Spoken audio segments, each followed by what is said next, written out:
Hoy volvemos con una nueva edición de Comics for Dummies. Y te lo estoy diciendo muy jovial.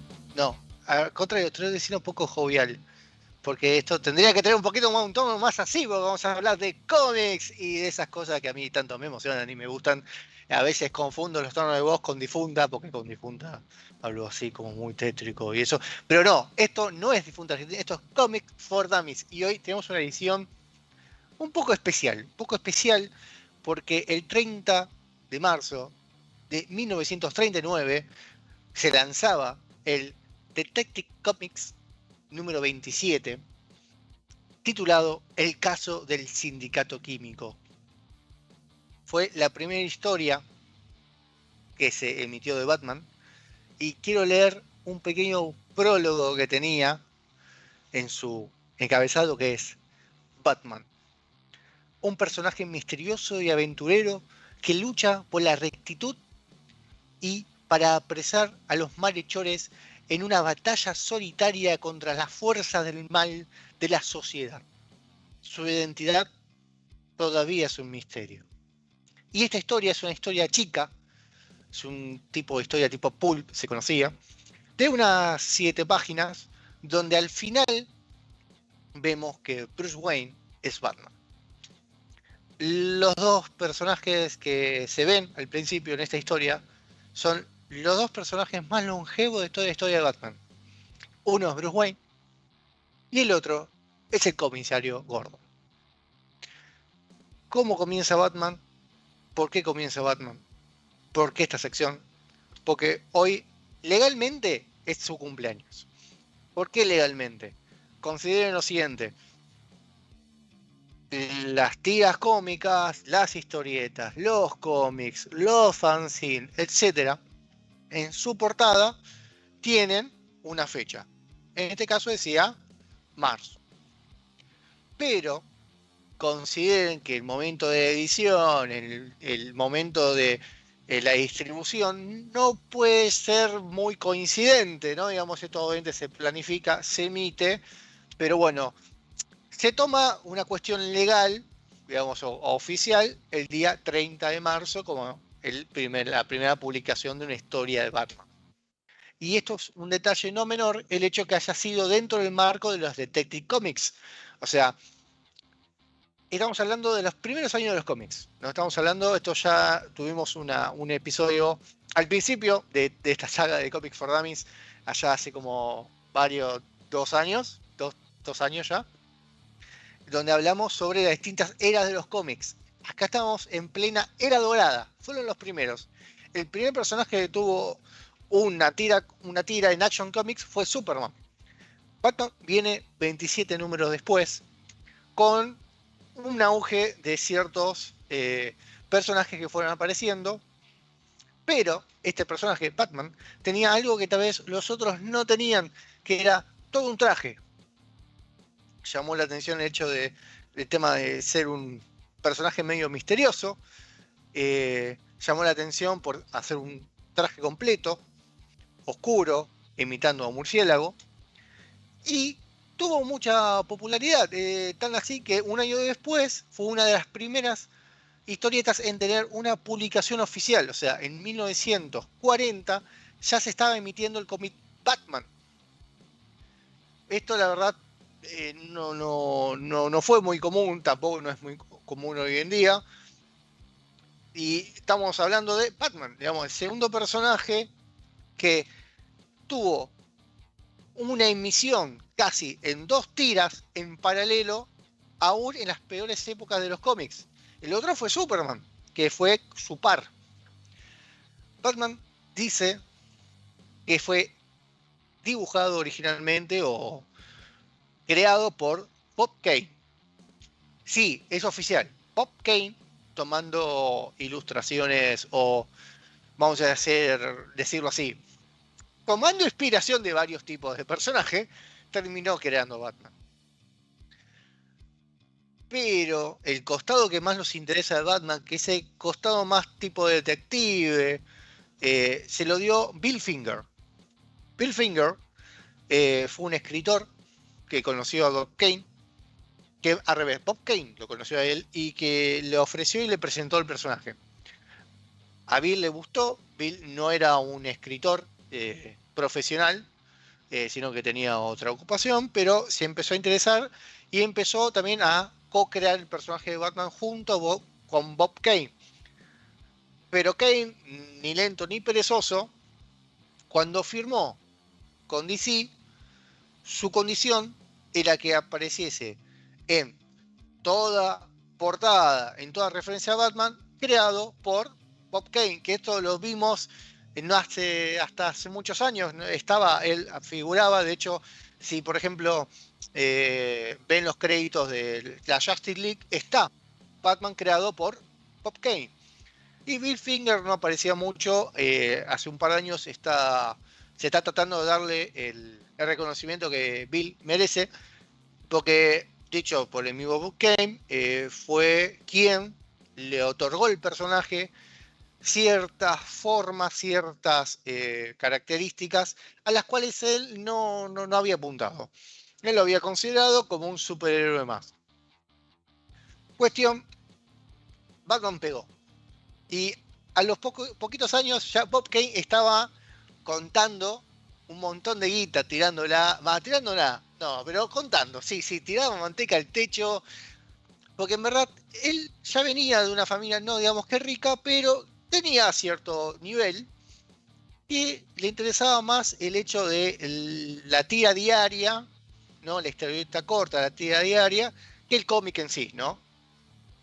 Entonces, al tiempo de ya haber publicado y que tuviese su formato propio, Batman, ya un año después, o sea, realmente muy poco tiempo, empezó a subcontratar o empezar a contratar a distintos tipos de dibujantes, de escritores.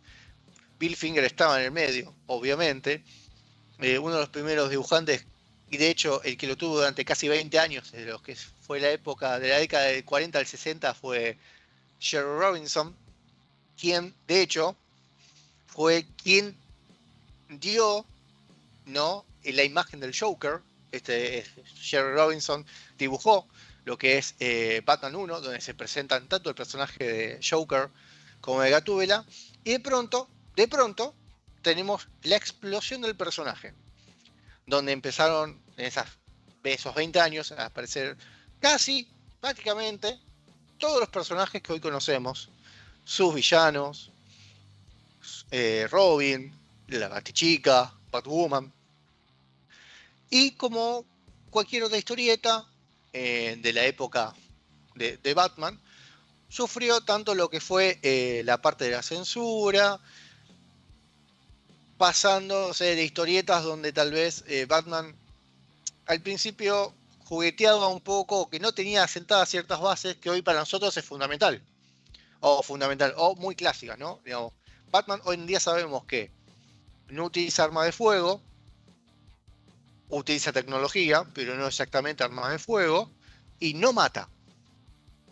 Los primeros cómics de Batman, esto no estaba muy pulido. De hecho, este primer cómic, de Detective Comics 27, termina con la muerte del villano de turno, que en verdad era una persona que, nada, estaba timando a gente, había matado a sus ex socios para quedarse con una empresa, y termina cayendo en un tacho con ácido. Y el comentario de Batman fue un final digno de su condición. O sea, no es claramente el Batman que hoy conocemos.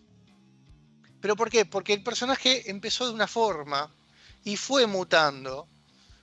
¿Por qué? Porque pasaron varios editores, pasaron varios dibujantes, pasó mucho tiempo. Estoy hablando de una historieta de 1939. Historieta que, como digo, ha pasado por todas las etapas posibles de la editorial, ¿no?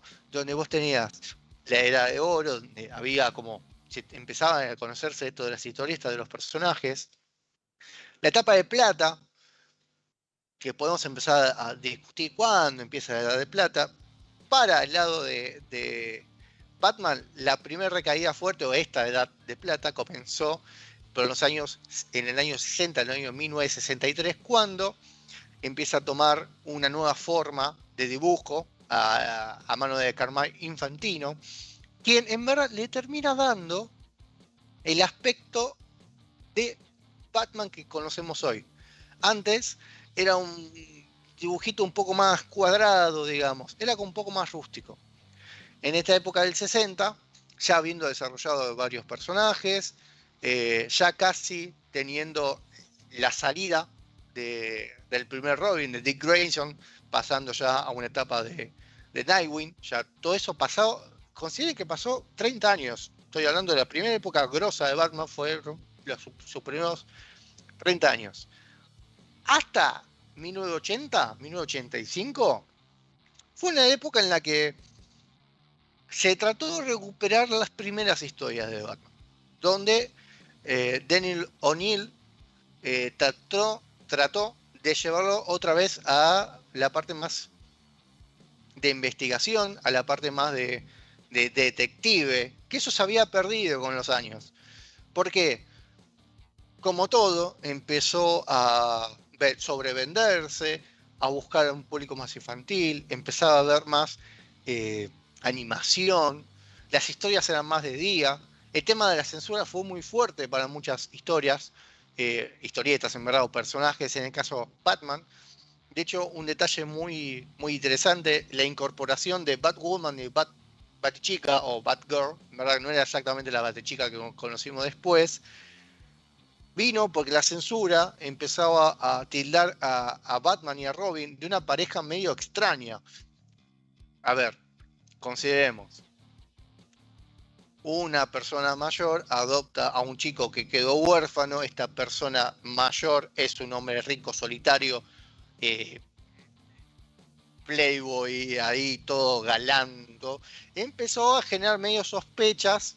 Entonces empezaron a incorporar personajes femeninos para que no genere esta sospecha. O sea, esa trama de la sociedad empezaba a picar fuerte en las historietas, entre paréntesis, que fue donde se empezó a despegar más Marvel, donde Marvel empezaba a tener personajes que se empezaban a oponer a esta resistencia social y que DC, al contrario, se empezaba como a acomodar a estas condiciones sociales, a estas presiones sociales de esta ridícula censura que había, porque decían que daban mala imagen a los chicos, que generaban, nada, mala educación. Ya entrados en los 60, con una nueva imagen, empieza como se conoce como la segunda etapa de Batman, donde, nada, se intenta llevar de vuelta a un matiz más oscuro, un poco más detectivesco, se recuperó las historias de la noche, se había puesto mucha luz, era como muy infantil.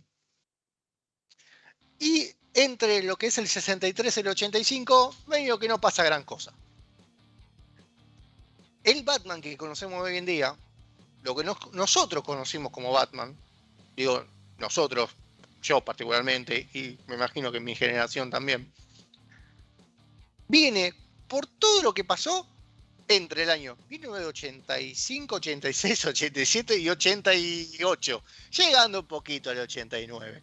Digamos, hubo un par de años en donde se emitieron historias increíbles como The Dark Knight Returns, esa obra no canónica pero increíble obra de Frank Miller, poniendo a, ya hablamos de Frank Miller, toda su obra en otro especial, pero poniendo a un futuro distópico, a un Bruce Wayne más veterano, cansado, casi como la última historia de Batman, donde se pelea contra su rival, digamos, de popularidad, que es Superman.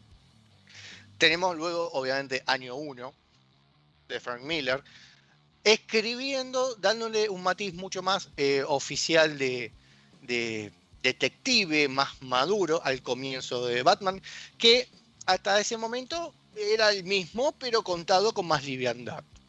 Tenemos The Killing Joke de Alan Moore, donde, si bien no lo sitúo yo con una historia de Batman, sino es más bien una historia del Joker, tenemos una historia más retorcida, más complicada, mucho más adulta de lo que venía haciendo. Y tenemos también de la mano de Alan Moore, aparte de Arkham Asylum, donde en verdad no es una, insisto, no es una historia de Batman, pero empieza a tener más noción de otros personajes. A partir de ahí es donde empezamos a conocer nosotros esa matiz Batman.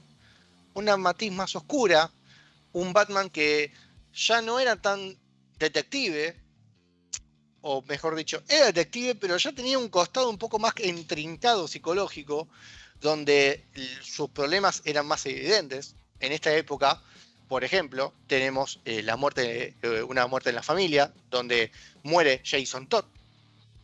Y empieza a haber un Batman más errático, un Batman que no quiere juntarse para trabajar, que empieza a ser más distante de tener un grupo. Tenemos un Batman que de pronto se encuentra con la ayuda de su ex compañero, porque vino a decirle, che, estás haciendo cualquiera. Se presenta todo el arco de lo que es Un lugar solitario para morir, donde se asume un tercer Robin, que es Tim Drake, que básicamente lo ponen porque Batman no puede estar solo, y es una gran historia porque realmente demuestra que Batman no puede estar solo, necesita a alguien al lado, necesita un ayudante, necesita a alguien que lo baje a tierra a veces. Y luego todo el arco de la caída del murciélago, crisis infinitas, todo lo que pasa con New 52 y toda la actualidad con Rebirth. Esto más o menos es un marco muy general de la historia de Batman. ¿Qué es lo importante para mí en todo esto? Que estamos hablando de un personaje de casi 70 años, fíjate, o más de 70 años de hecho, que sigue siendo actual, que está vigente, que es un personaje que ha pasado desde la luz a la oscuridad, ha crecido, es un personaje que ha madurado, que tiene un costado mucho más profundo ahora de lo que tenía antes, un personaje que hasta ha hecho el ridículo. Digo, esto no es joda, hay una película donde usa el bati repelente de tiburones. O sea, había una serie donde básicamente desde su bati cinturón sacaba cualquier cosa. Y sí, en las historias sigue pasando que tenés un Batman que cual MacGyver te resuelve todo con una gomita elástica. Y sí, bueno, dale, bueno. Esa parte es como más acción. Pero es un personaje que hoy en día sigue estando muy vigente en la cultura, es muy importante en lo que es la cultura pop. Creo que más importante que Superman, de hecho. Donde lo tenemos como Superman muy ahí y a Batman como lo más cercano. Eh, a mí me gustan las historias de Batman donde Batman sale mal, donde Batman lo golpean, donde sangra, literalmente. Por eso también me gusta Daredevil, que es otra de las grandes obras o trabajos grandes que hizo Frank Miller, donde lo llevó más a la realidad. Yo creo que hoy en día es muy importante, no solamente la historia de cómics, sino para todo lo que es el cine, lo que nosotros conocemos, como de entre el bien y el mal, una cuestión moral conlleva otra. Y no quería cerrar esto sin dar una especie como de top 3 de mis historias más favoritas y que me parece son importantes que si vos estás del otro lado de querés empezar a leer Batman, las tengas en cuenta. Puesto número 3 para mí es The Long Halloween, escrita por Tim Sale, donde, ¿verdad? Por Joe Love y dibujada por un gran dibujo de Tim Sale, donde vamos a tener básicamente la influencia para la segunda película de Christopher Nolan como Batman. Increíble historia, la pueden seguir con Dark Victory. Básicamente es la historia de Batman, Gordon, y quien va a ser Dos Caras, y esa transformación que sufre. Segundo puesto sería para Año 1, esta gran historia de Frank Miller, donde podemos ver este comienzo de Batman más detective y dándole un poquito más de ganas a Gordon, que hasta ese momento estaba como un personaje medio de relleno, pero importante del fin, digamos. Es el otro personaje que aparece en esta primera publicación que les estoy hablando de 1939. La primera viñeta están Bruce Wayne y Comisario Gordon.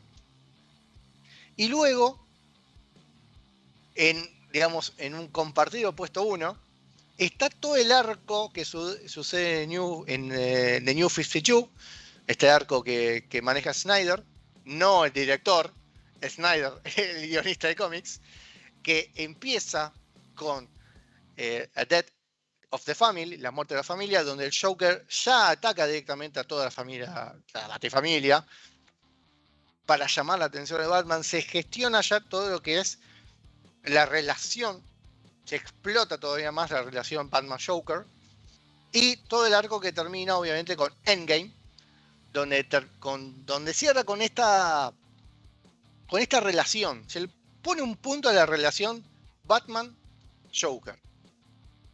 Es un antes y un después en esta hermosa relación que llevan estos dos personajes tan queribles y que se autocompletan. Como dice el Joker, tú me completas. Así que gracias por estar escuchando este breve lapso de fanatismo que tengo yo también para con Batman. Quería hacer este especial en esta fecha muy, muy icónica. Poco comprobable, pero muy icónica al fin. Feliz cumpleaños, Batman. Nos vamos escuchando una muy linda versión de Wish You Were Here, tema de Incubus, esta vez hecho por otras personas que no son Incubus.